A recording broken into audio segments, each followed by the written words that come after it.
হযরত ওমর কাগজ নিলেন, চিঠি লিখলেন, হে আবু মুসলিম খাওয়ালানি, আমি তোমার কারামত, তোমার মর্যাদার ঘটনা আমি শুনেছি। আমি ওমর বিন খাত্তাবের আবেদন, আমি তোমাকে এক নজর মদিনায় দেখতে চাই। একটু জোরে বলা যাবে কি সুবহানাল্লাহ? এই আগুনের কুণ্ডলী থেকে যিনি বের হলেন, তিনি মদিনায় চলে গেলেন।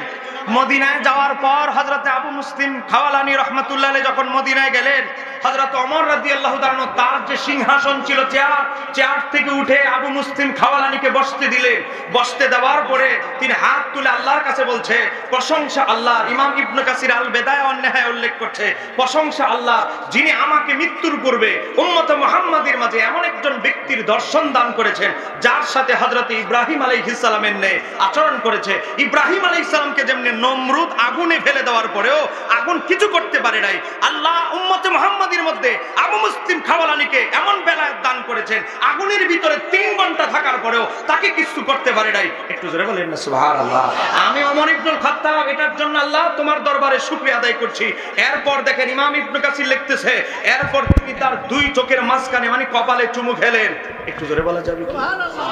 হযরত ওমর রাদিয়াল্লাহু তাআলার মতো ব্যক্তি আবু মুসলিম খাওয়ালানির 2 চোখের মাঝখানে কপালে চুমু খেলেন। তার এত বেলায়েতের উচ্চাসনে সে যে নবীকে এত ভালোবেসেছে, নবীর খতমে নবুয়তকে প্রমাণিত করার জন্য আগুনে ঝাঁপ দিয়েছে। এই আল্লাহর ওলিরা কি কিতাবের জোরে বাহাস করেছে না বেলায়েতের জোরে? বেলায়েতের জোরে। এক জোরে বলেন কিসের জোরে? বেলায়েতের জোরে। মনে রাখবে, এটা ওলিয়া উলিয়ার বাংলাদেশ। আমি বাংলাদেশের আমার ভাই তাহেরি ভাই এমন কোন বাংলাদেশের জেলা নাই তিনি ভ্রমণ করে নাই। আমার ভাইয়ের পাশাপাশি আমিও 60টা প্লাস বিভিন্ন জেলায় গিয়েছি, বিভিন্ন ওলিদের মাজার জিয়ারত করেছি।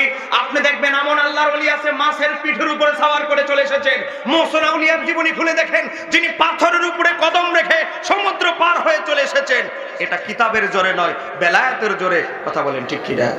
আল্লাহ সুবহানাহু ওয়া তাআলা আজকের আলোচনা কবুল করুন, সবাই বলেন আমিন।